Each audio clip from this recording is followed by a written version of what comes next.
All right, so yes, I have some very bizarre news today about the First Descendant and what players are calling a silent malicious nerf. Tons of confusion around this.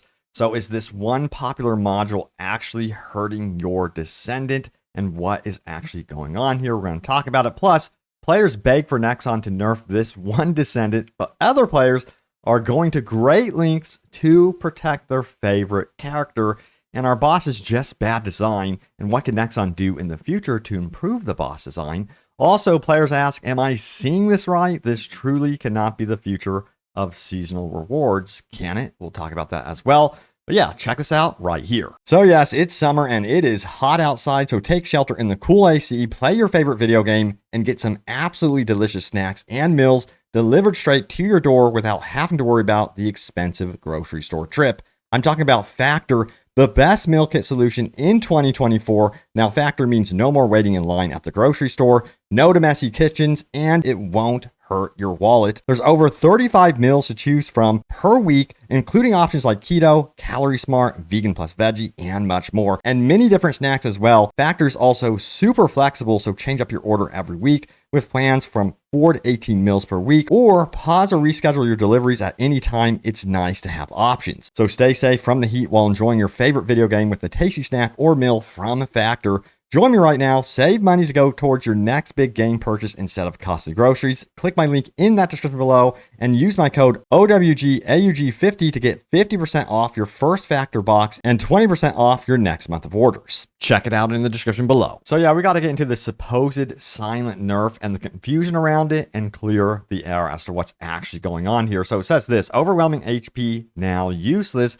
It's now 2k HP when I sacrifice 18k shield. Guess the HP was multiplicative with the HP mods before, and now I went from 38k HP to 24k. To get the 2k HP from the mods is to invest in 2 other shield mods, to bring it up. Now I have some useless catalyst slots on my Ajax, and you can see Ajax being the key point here. So seriously, they nerf HP. What the F, dude? I didn't notice any HP nerf on any of mine, but I don't have Ajax, didn't see it in the notes either. So a lot of people are saying, hey, it seems like this is a silent nerf since it's not mentioned in the patch notes. And I did go through recent patch notes, hot fixes, all that stuff for you guys. And yeah, it was never mentioned. So what is actually going on? There still seems to be a lot of confusion around this. Check it out. Ajax body enhancements plus overwhelming HP interaction removed.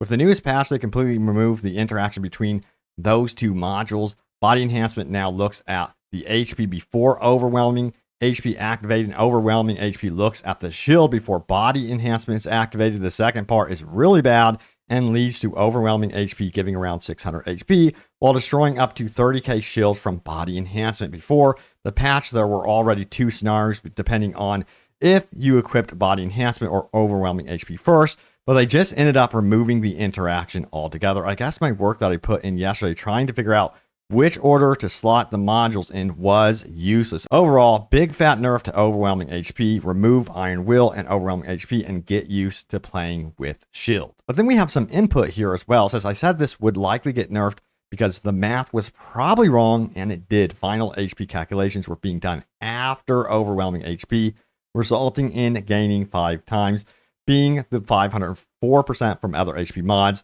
What the mod states. Now your HP multiplier is done first, then the mod's amount is added. I still gain about 4,000 HP from the mod, whereas before it was about 20k. So there's an explanation there.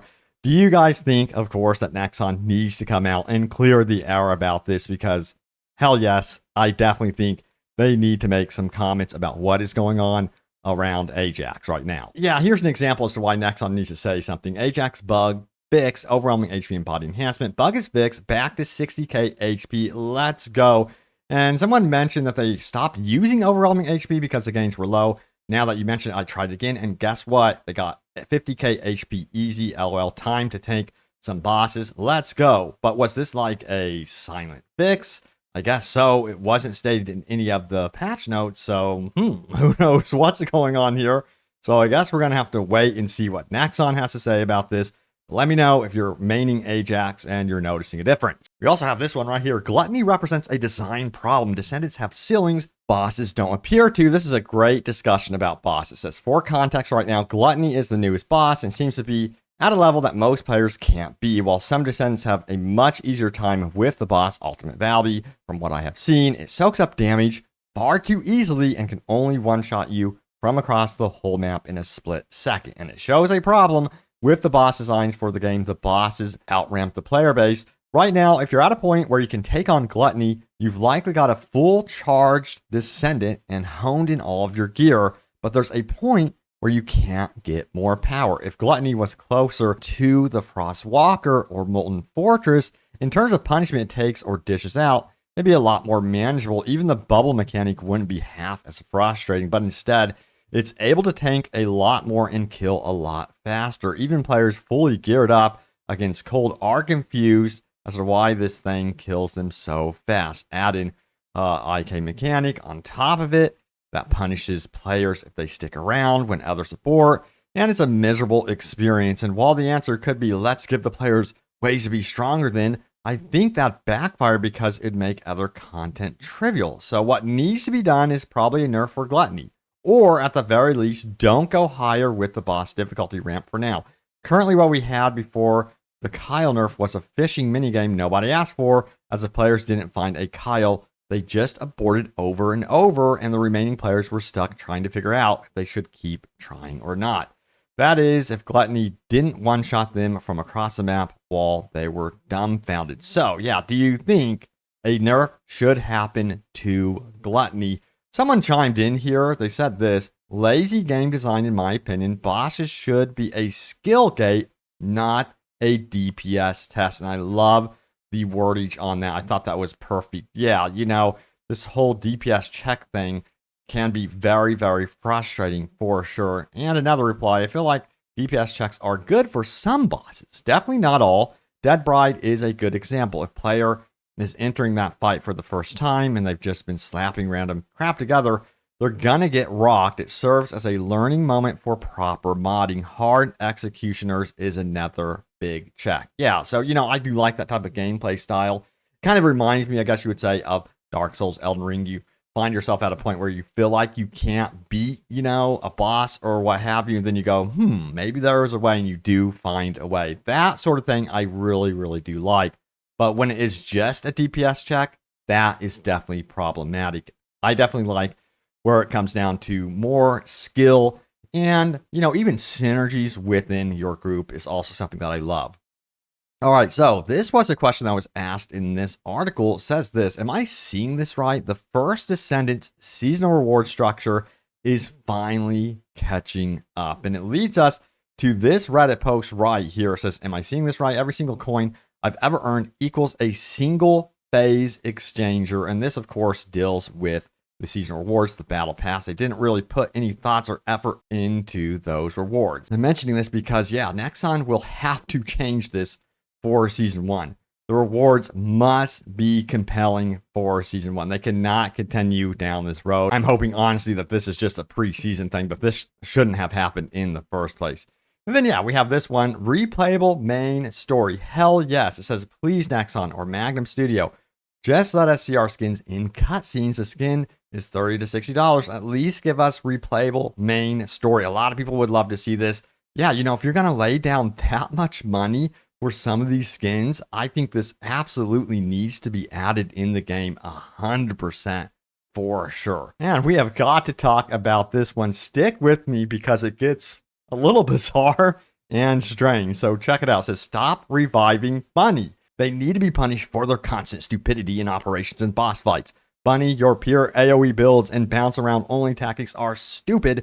Get some HP and play smarter. People are tired of reviving you. Bunny's just trying her best. No, I'm just kidding. But this leads us to this right here: nerf Bunny's range. Whoa, once again, calling out for more Bunny nerfs. Being someone who purchased Ultimate Bunny from day one, $133 invested. I love this character, but there's no way anyone is having fun when playing with others with this character. At the very least, add penalties to her speed, like having the range get reduced the longer she runs, or have it start doing health damage, so there is a risk reward. Most missions involve everyone standing around while Bunny's killing everything. Not a new post, but another person asking for some reduction in her kit add risk reward. This is definitely interesting considering how much money this person has invested. And you can see an initial response here. No, like absolutely not. It says another bunny hater asking for bunny nerfs on a free-to-play game. Can you people please stop creating these useless posts? I'm tired of repeating that bunny won't get nerfed. Deal with it. But you know what? Some players are even going to extra links saying this right here. I ask for delete all nerf negative posts. It says people scare and panic in wild area, include my local forum. They keep saying about nerf because of Steam forum. I ask the moderators, don't fall for this dirty trap. Please delete all the posts about the nerfs. They came from the other game company to destroy you.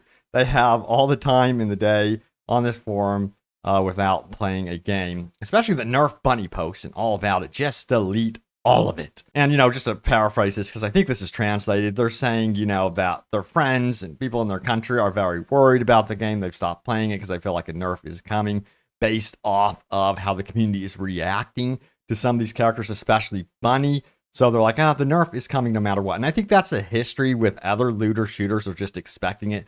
But again, Nexon has said, hell no, it's not going to happen. Do not hold your breath. Bunny is not going to be nerfed. Again, if anything, I think they would change future content to adjust. They'd probably buff all the other descents around, adjust future AI, and any new zones added, new bosses added to fit the mold of what feedback is saying instead of taking power away from Bunny. I think that's just such a huge mistake, considering, as you can see, people have put in their hard-earned money into these characters, and to have them nerfed, ooh, that's really rough. That would be very controversial, at least in my opinion. All right, so you guys know what time it is. My favorite part of the video, your top comments. Remember, leave a comment down below. It could end up right here in a future video. So let's do this. All right. So the first comment is this. One thing I hate the most is when you get teleported 1 meter into an outpost, and when you get teleported that you can't move for 5 seconds, all enemies can already hit you. Yeah. Again, something that needs to be adjusted. One of those quality of life things that needs to be improved. So still waiting for them to acknowledge the 3 missing catalysts from quests. Wow, this is a top comment right here. This needs to be definitely looked into for sure. Says knockdowns are fine if you can actually stand back up. They should add invincibility frames after the first knockdown so you don't get chained stunned. And I think it would be really cool if they could add some sort of way to roll out of a knockdown. If you're a really skilled player, you have that ability. A lot of games have that, and I think that's a skill-based thing. And if they could introduce something like that, I think players would really, really enjoy that sort of mechanic. All right, so next up, we have this one. Ajax still needs to have his shields fixed. Most attacks going through the shield is unacceptable. So hold up now. It looks like some of you are still going through some issues with Ajax. It says, can we get Nil as a descendant? Haha. Yeah, so I've mentioned that in a previous video. That's like one of the highly requested, I guess you would say, supporting cast members in the story that you guys want to see as a descendant. I think that could actually happen. I would not be surprised. It says, I went to an outpost in Kingston to farm some reward drops for some stuff I wanted. A couple of Albies showed up 10 minutes after I was already farming it and was trying to do the outpost failure exploit to farm it for Kuiper. They got mad at me for killing the boss, told me they were trying to farm.